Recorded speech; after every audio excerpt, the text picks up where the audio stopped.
Valentino. Buonasera. Anche loro, devo dire, da sempre protagonisti di questa bellissima trasmissione che insieme. Allora, sì. mi sentite? Sì. Certo che vi sentiamo. Allora, dunque, certo all'ultima puntata, andare a scegliere un argomento come quello che abbiamo scelto, secondo me, non è proprio... Però, come si dice, non c'è morto che non si ride, non c'è morto che non è morto quando è morto.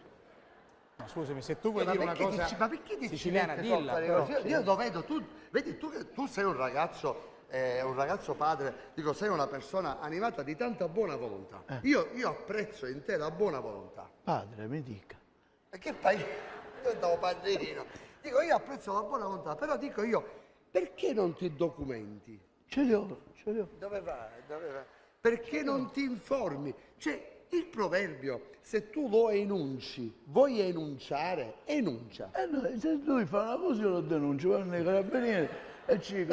Salvo, spero che ti lasci questa cosa, perché io vorrei mettere rifiuto, subito poi. un punto, perché se andiamo avanti poi perdiamo sì, tempo certo. e non Ma no, arriviamo neanche Dobbiamo alla fine. mettere i puntini di sopra le A, che quando... Lei sopra le A. I puntini. I puntini alla là e... I puntini sopra lei. Per forza ce la va a mettere questi puntini.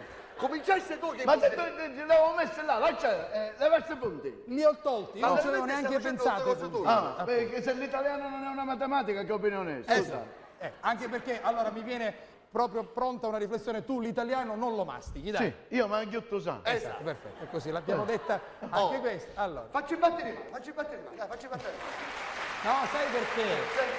Se voi battete le mani, no, Tutta la sera a fare così. no, se voi battete le mani, poi lui si sente autorizzato a continuare. Allora, che ci fa? Che ci fa? Ci deve rompere i... Questo con questo lavoro che fa, che se arriva a casa pronto di mangiare. Che facevo stasera? Che dici?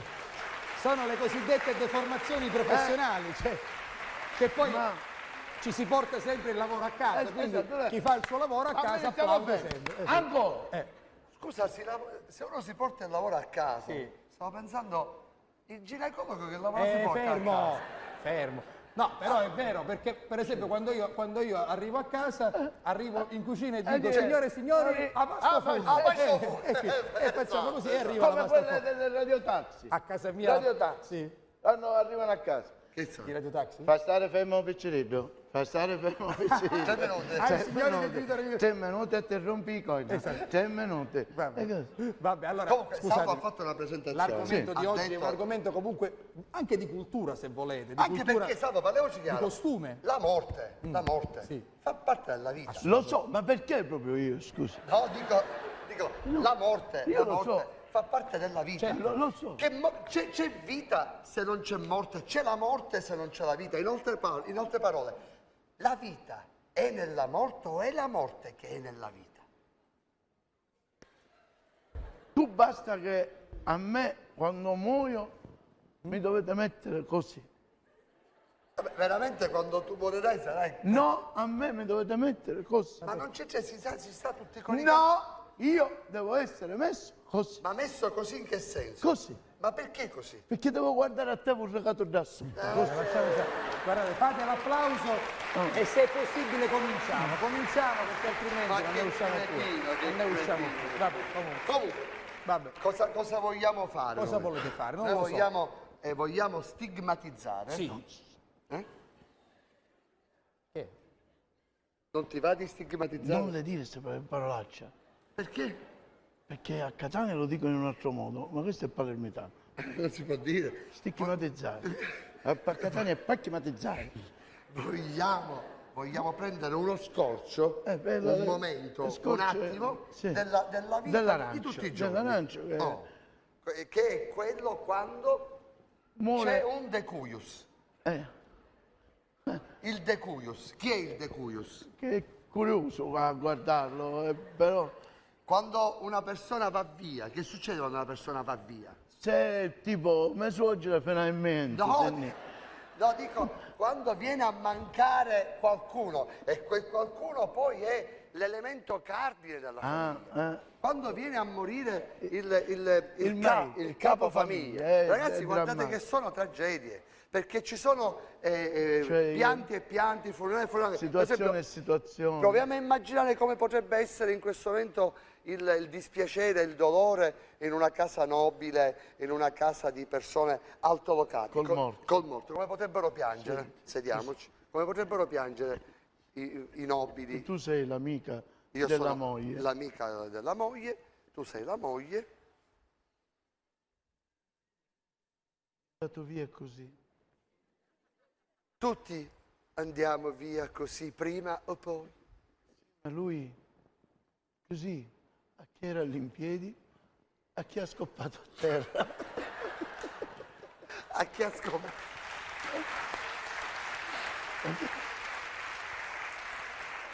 Per esempio, come potrebbe essere accennato la stessa scena, lo stesso momento, in una famiglia di media borghesia, che ne so, impiegati di banca, impiegati alle poste, occhialai, non lo so, come potrebbe essere, per esempio? Dai, non fare così. Ma come non faccio così? Dai! Ma dai, ci pensi che avevamo prenotato la crociera, ora si fottere i picchi. Già! Cosa ben diversa. Ci sa picchiare! L'anquetata, la strisciata. Quello si chiama applauso a macchia di leopardo. Parte a racio. Oh, cosa ben diversa invece è Nel quartiere popolare. La dipartita in un ambiente popolare. In un ambiente popolare, in un ambiente di bassa dove borghesia, anche se, per carità, senza attenzione, nulla quell'ambiente togliere è un po' così dei quartieri più popolari dove per esempio non c'è abitudine a gridare, dove il dolore viene sofferto proprio in maniera interiore, senza esternarlo quasi. No, perché già abbiamo visto nelle due precedenti C'era esempi un po' di esternazione. sì, questi invece sono funerali quelle sofferenze proprio che si vede dal viso, ma non trapela una lacrima, niente. No. Intanto chi sono gli interpreti principali, i personaggi principali del funerale? Se muore lui, intanto lui, è lui intanto che lui, è qua. intanto lui. Come si dice, consato. Noi per me avevamo molto consato Sì, cacciano un pane consato, l'altro hanno un po' molto consato. Il morto. Poi c'è ovviamente la vedova. La vedova che chiaramente è distrutta dal dolore, perché però sta vedova ha sempre un'amica che è la vicina di casa, che è la compagna, la comare che sta sempre insieme, guai. E tutto comincia con innanzitutto questo oggetto di qua che è importantissimo e fondamentale. Le signore devono avere il famoso sciallo. Lo sciallo. Scialle. Già, sono due scialle. È giusto. Allora, uno scialle che devono mettere che si prende così e si mette così.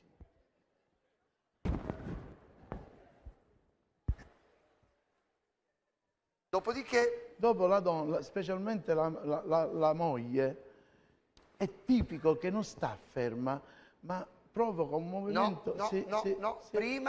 Prima parte sempre con una sigla, perché siccome noi presentiamo Stavo il dicendo funerale appunto il in movimento televisione, sussultorio annacatorio che fa così, no? Quando c'è la allora eccoci.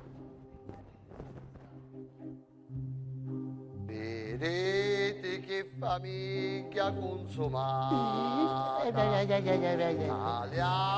a me con mare che sediata.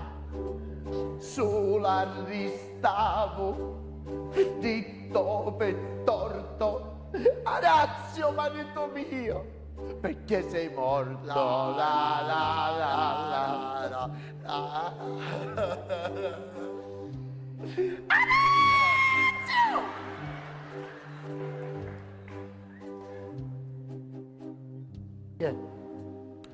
Ecco, vedete, grazie.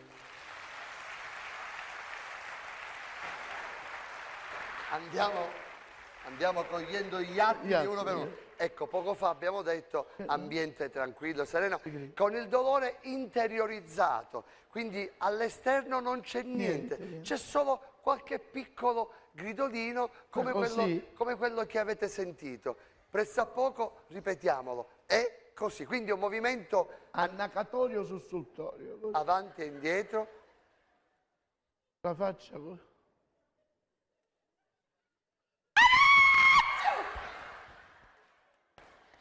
Arazzo, marito mio! Che papà, che me ma così si muore. Dell'oggi a domani, senza avvisare a nessuno. Sempre sana è stato un esocuosidio, sempre. Ecco, cominciano tutta una serie di domande che vengono formulate perché si rinnova tutto in quel momento. I ricordi. Compare, che uovo. Che uova. Che uova. Che uova. Che uova. Che uova. Pure io, compare, c'è bisogno che... Lo stesso uovo. Mai che mi avessi messo una mano di sopra. Mai. Mai un calcio, mai un pugno, mai uno schiaffo. Mai. Sempre così si metteva quando girava io, gioia mia.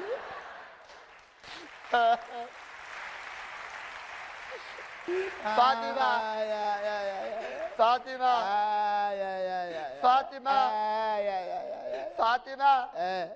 Fatima. Fatemi cortesia, così. Che uomo. Che uova. Lavorava della mattina alla sera. Che uova quanto lavorava. Lavorava della mattina alla sera. Lavorava della mattina alla sera. Senza fermarsi mai. Vai. Ma tuo marito, che travaglio faceva? Aiutava a suo padre. Bravo. Sì. Che era bravo, aiutava suo padre. Bravo, attaccato alla famiglia. Bravo. Com'è? E tuo suocero? Che travaglio faceva? Mio suocero era pensionato e io non ci dava aiuto. Hai capito? Grande aiuto. E che beveva? E che beveva? Beveva? No, io una volta l'ho visto alla taverna. No, sconosceva il vino. Io ce l'ho visto alla taverna. No, va visto di passaggio sbagliato perché lui che beveva? 4 dita di vino a collezione, 4 dita di vino a pranzo, 4 dita di vino a merenda e 4 dita di vino a cena. E vabbè, voglio dire, e che sono poi 4 dita di vino? Che sono? Ma io non li metteva così. E come metteva? 1, lui, sì, e 4. Ah, allora so bevevo vino. Meschino, poverino. Compare! E ora come faccio? Che se n'è andato sola, mai lasciato. Ma ci sono io! Oh, sola, mai lasciato. Ma ci sono io! Ma tu capisci che io? E ora che facevo? E stasera come una prima telenovela, non è giusto che io morire in casa di una telenovela? Scusami, tuo marito è morto e pensa alla telenovela. Ti ricordo? Fatima. Ma che hai? Stai chianci. Fatima. Fatima. Dimmi una cosa. Ma tuo marito com'è morto? Te lo spiego. Perché io ancora non l'ho capito. Ma perché morivo, mio marito? Ma che mi stai dicendo? Ma tu dici che morivo? Mi telefonato. Ah, ma già morto No, ancora è capo. Maria, morivo. Sola mai lasciato. Sola, mai lasciato. E ora come farai senza un uomo? Come faccio? Come farai? Che ricordi? Che ricordi? Che ricordi che ci sono, che ricordi? Ma tu che ricordi hai? No, dico tu con mio marito che ricordi hai? No, io stavo pensando ai tuoi ricordi, che c'entro io? E lasciameli a me i ricordi. Va bene. Perciò Fatima, me la dice una cosa. Te lo racconto come amore. Che ci viene? E niente. Un giorno io mi ho ritirato a casa, che avevo andato a fare la spesa. Sì? E cerco a mio marito Orazio. Ah, e lo cercavi? Entro nella stanza di pranzo e Orazio non c'era. Entro nella stanza di letto, Orazio non c'era. Disse, se n'è andato a bere alla taverna. Lascia che si raccoglie, ce l'avevo quando c'è... Ah, vede che ogni tanto l'avevo menzionata a Vienna. Lo cerco tutta la casa, non lo trovo. Non lo trovo. Comare, apri il garbanetto. Che apri? Il garbanetto. Il? Garbanetto. E che stanza è? È dove c'è il batecchiocchi. Ah, un retè? Un batecchiocchi, Il garbanetto. In inglese è batecchiocchi. E vedo a mio marito, tiso così, stinnicchiato in terra. A terra? Che mi faceva? Fatima, che mi sento l'ario. E io l'ho guardato e ci ho detto, Arazio, veramente bello nato, vita non c'è stato mai. È vero, ti sta veramente bene l'ariuzzo era. Veramente un po' con l'ariuzzo c'era. E invece comare che vado a capire. Che cosa? Che vado a capire. Che vai a capire? Che stava male. Meschino, già stava male. Io ho detto, bella madre, mi ho cominciato a gridare, le voci che ho fatto che mi si è infiammata la carota, tutta infiammata. Tutta la carota. E chiamavo, vennero mia suora, mia cognata, vennero tutti. E io pensavo che, sì, chiamavo un dottore, vengo un dottore. Certo. Hanno chiamato il dottore e venne un medico. E qui era chi sto? Il dottore? Ah, ecco. Che faceva un medico? Che facevo? Viene, E che è successo? E ci si, Che è dottore, successo? parla con la verità. Sì. Mio marito è gravido. Gravido. Se stava male. No, signora, suo marito non è gravido, non se la incarica. Suo marito ha avuto un colpo iprepettico. Un colpo iprepettico. Come? Un colpo iprepettico. Ma che cos'è? Una malattia, colpo iprepettico. E dove viene? E tu ce vieni, tu. No, ma che... Si chiama corpo iperiportetico. Se devo essere sincero, il dottore Stuperetello non ci ha messo. Senta a me che ce l'ha per mio cognato. È un Ma corpo... essere che tuo cognato si aggravò e ci venne per te? Non lo so, però io ci desidero iperiportetico. Vabbè, allora Io ce l'ho sentito. Dice, signora, suo marito aveva un colpo iperintetico. Vabbè, allora che deve fare? Dice, sa signora, suo marito non deve bevere. No. Non deve mangiare. Non deve camminare. Niente. Ci si va per da madre, niente deve fare mio marito così. Dice, sa signora, anzi per non farlo muovere lo leghiamo bene bene. Lo leghiamo. Meschino. E mi attaccò a mio marito con una corda che pareva sasizza, mio marito. Tutto attaccato. Dice, sai, per non farlo parlare, ci mettiamo l'eucoprastico in bocca. Ci mettiamo? L'eucoprastico. Un sparatappo, come lo chiamo? Un sparatappo, E allora? A quel punto io ci ho detto, dottore... Coicato, sì, attaccato con sparatappo in bocca. A quel punto ci ho detto, dottore, ma... di mangiare, proprio niente ci devo dare. Niente. E lui fa, dice, signora, casomai ci dà un po' di latte per via anale. Come? Un po' di latte per via anale. Via anale? Io ci disse, dottore, se io questo latte ce lo compro nella salumeria accaolata a mia casa lo stesso, perché io questa via anale non lo so dov'è. Certo. Io non mi muovo mai del quartiere. Via anale. E ella mi fa, signora, che ha capito? Via anale è... con il cristerio. Con il? Cristerio. E dove si mette sto cristerio? Un to naso con me. E ho visto che sono tocco, ma va se no, va. Va se no. Ma dice, questa signore, medicina moderna. Dice con il cristerio, l'indomani mattina ci compri il latte, ci caricavo a mio marito. Ci caricavo. Che ricordi con da calate cavos? Che ricordi con da calate cavos? Con Maria è la seconda volta, ma tu che ti ricordi con questa calate cavos? Che c'entri tu? E stava ripetendo le parole tue, che c'entra? Facci il cristerio di latte, prendi il beccuccio, ce lo infilo là a mio marito. Là dove? Tuo naso. Arriero Rici. e ce lo infilo a mio marito. Sì. Apri il rubinetto Sì. e ci calo latte a mio marito. Ci calo. Un cristiano tutto attaccato con l'ecoplastico comincia a fare... Maria, meschino. Sì, Arazzi, che è la qualità di latte che non ti piace? Meschino. E io, Arazzi, che è troppo freddo? E io, Si lamentava. Arazzi, che è troppo caldo? Ci sarà un bottone di sale che hai? Che succede? Si arriva a levare quell'ecoplastico tra la bocca e il cuscino e mi fa... Fatima, un zucchero ti scuidai.